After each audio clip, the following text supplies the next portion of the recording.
press the bell icon on the YouTube app and never miss another update. کہ energy جو ہے سب سے اوپر ہے، دوسرا جو ہے اس میں ایف بی آر کی پرفارمنس ہے، تیسرا ایز آف ڈوئنگ بزنس میں ہم آپ کو پتہ ہے ایز آف ڈوئنگ بزنس جو پچھلے دنوں آئی ہے جس میں پاکستان 130th ہے، 2006 میں پاکستان 60 پوزیشن پہ تھا، 60th پوزیشن سے ہم 130 پہ پہنچے ہیں، اور انڈیا 2006 میں 130 پہ تھا اور وہ مودی کے نیچے آ کے 100 پہ پہنچ گیا۔ تو آپ دیکھ لیں کہ یہ گورننس ہم کوئی 46 پلیسز نیچے گئے ہیں، وہ 30 اوپر گیا۔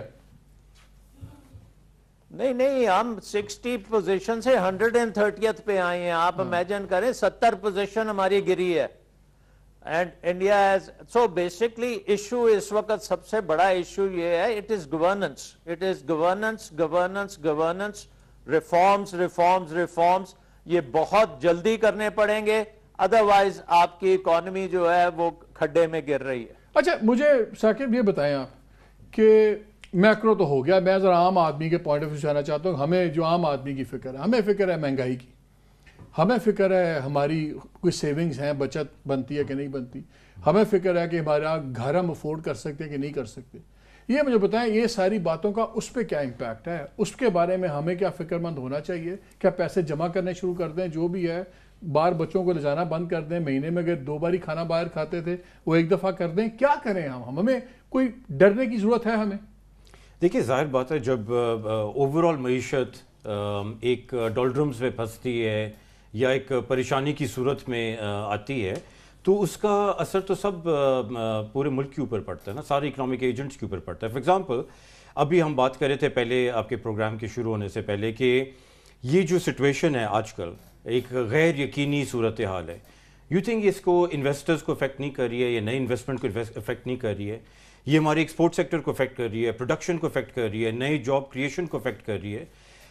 اس لیے یہ جو ہے نا عام پاکستانی کو اس کا ڈائریکٹ براہ راست فرق پڑے گا، اور جو اکنامک مس مینجمنٹ ہوئی ہے۔ میں ایک فگر پڑھ رہا تھا، پچھلے سال سے ٹرک زیادہ بکے، گاڑیاں زیادہ بکی، موٹر بائک زیادہ بکی، یہ کام چل رہے ہیں تو بک رہی ہیں۔ وہ اس لیے کام چل رہا ہے، وہ ایک اور کام چل رہا ہے جس کا آپ نے پہلے ذکر کیا تھا، جو ہم پاپولیشن میں اضافہ کر رہے ہیں، وہ یہ ڈیموگرافکس کی وجہ سے پاپولیشن والا ٹرک تو نہیں خرید رہا نا، مطلب ٹھیک ہے چلیں سائیکل بک گئی ایکسٹرا، میں تو یہ کنزیومرزم تو چل رہا ہے۔ نہیں وہ دیکھیں جو ڈیموگرافکس کا ہے نا وہ that is feeding your consumption economy, consumption جو بھی فیڈ کر رہا ہے کنزمپشن کو وہ اچھا کر رہا ہے، مگر وہ سسٹینیبل ماڈل نہیں ہے، because we have become a consumption power house and not a production power house. Consumption کا کیا ہوگا اردو میں کیا کہتے ہیں ہم اس کو، کہ ہم ایک ایسی معیشت بن گئے کہ ہم پروڈیوس نہیں کر رہے، پیداوار ہم نہیں کر رہے، بالکل، لیکن ہم کھا رہے ہیں، کنزیوم کر رہے ہیں، خرچ رہے ہیں اپنی ضروریات پوری کر رہے ہیں۔ اس لیے تو امپورٹ بل بھی جو ہے یہ صرف سی پیک کی وجہ سے نہیں ہوا ہے، امپورٹ بل جو اتنا تیزی سے بڑھا ہے پچھلے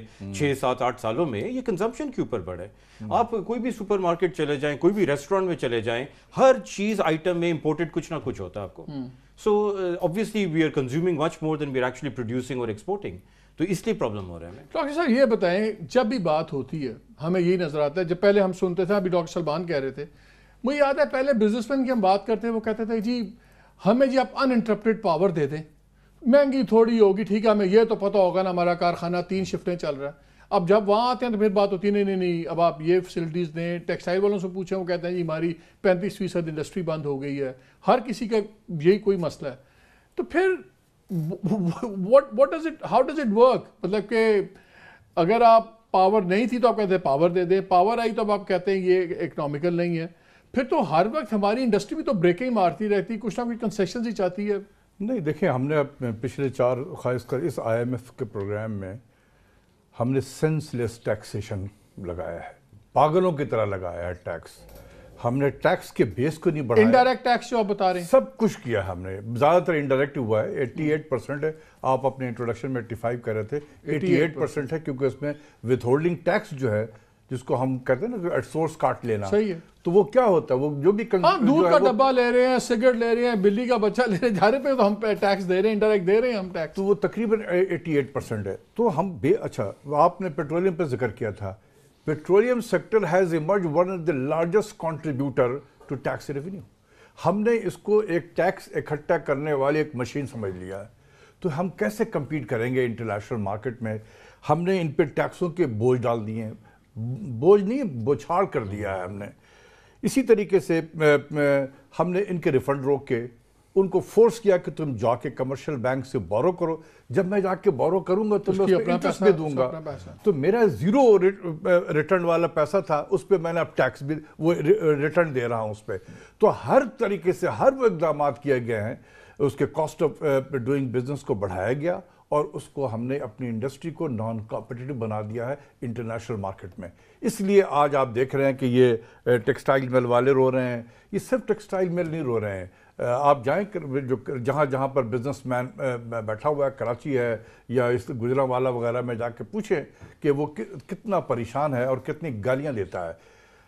پورے 4 سال میں آپ نے دیکھا ہوگا کہ ہم نے وزیر اعظم نے خاص کر کتنی مرتبہ پرائیویٹ سیکٹر کے ساتھ انٹریکٹ کیا, اس کی باتیں سنی, ان کے جو مسائل تھے وہ سنے اور اس پہ مسائل کو کم کرنے کے لیے اقدامات کیے ہیں یا آرڈر دیا ہے کرنے کے لیے. کبھی ان کو انٹریکشن نہیں ہوا. وہ تو ڈاکٹر صاحب سنتے تھے نہیں کہ وہ تو وزیر اعظم کی بات ہے, فیصلے تو ڈاکٹر صاحب نے کرنے میں آپ کو دعوے سے کہتا ہوں, وہ مجھ سے شیئر کرتے ہیں بزنس والے, اس لیے میں کہتا ہوں کہ ابھی وہاں کراچی میں سلمان شاہ صاحب بھی تھے وہاں کراچی میں, یہ چیمبر آف کامرس نے ISPR کے ساتھ مل کے ایک وہ کرایا تھا اپنا, وہ سارے دنیا جس کا اتنا فساد آ گیا تھا کہ کون ہوتے ہیں فوجی بات کرنے والے اکانومی پہ. صحیح, بالکل صحیح کہا آپ. تو آپ ذمہ دار تھے, آپ لوگ ذمہ دار تھے. نہیں, ہم ذمہ دار تو نہیں تھے. دیکھیں بات یہ ہے سول ملٹری ڈیوائیڈ کو بڑھانے میں اکانومسٹ ذمہ دار تھے اس ملک کے. یہ بات یہ ہے کہ یہ دنیا میں سب کو پتا ہے کہ اکانومی اور نیشنل سیکیورٹی جو ہے انٹر لنکڈ ہے. آپ اکانومی کو کمزور کریں گے, آپ اپنے نیشنل سیکیورٹی کو کمزور کریں گے. یہ تو ہے, یہ سب کو پتا ہے. اگر کسی کو نہیں پتا ہے تو اس سے بڑا کوئی جاہل نہیں ہو سکتا. تو اس لیے میسج کنوے کرنے کی ضرورت تھی. لیکن جب میں بتا رہا تھا وہاں پر جو بزنس کمیونٹی تھے تقریباً 350 سے 400 بزنس مین تھا, and you name it, everybody was there. اور اتنی گالیاں دی ہیں انہوں نے ڈار صاحب کو, اگر وہ سن لیں تو شاید وہ بیماری سے بہتر ہو جائیں گے. شاید وہ سن کے بیمار ہوئے ہوں, کیا پتا, اللہ رحم کرے. ان کی گالیاں سن کے شاید وہ بہتر ہو جائیں, صحت یاب ہو جائیں اور پھر واپس آئے ان کے مسائل کو حل کرنے کے لیے. تو ہم نے جس طریقے سے ایک رن کیا ہے نا, یہ میرا اپنا خیال ہے کہ we have done this deliberately.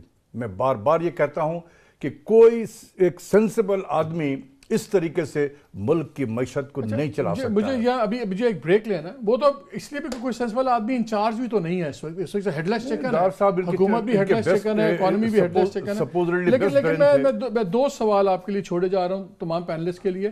ایک تو ہمارے یہاں ٹیکس دینے کا رواج ہی کوئی نہیں ہے اور نہ ہی کوئی جواب دہ ہے اس بارے میں.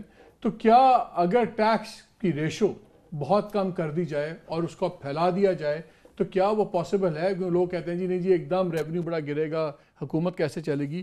ایک تو یہ ایک سوال چھوڑی جاتے ہیں. اور سیکنڈ سوال اگین کہ اگر میکرو پالیسیز اپنی جگہ پہ نہیں ہے, جس کو ہم بڑی پالیسیز کہتے ہیں, تو چھوٹا آدمی, عام آدمی, اس کی زندگی میں آنے والے کچھ ماہ کیسے ہوں گے؟ بیکاز میرا انٹرسٹ یہ ہے کہ ہماری زندگی میں آنے والے کچھ ماہ کیسے ہوں گے, اور وہی جواب میں چاہتا ہوں, ہم اس کے لیے کیا تیاری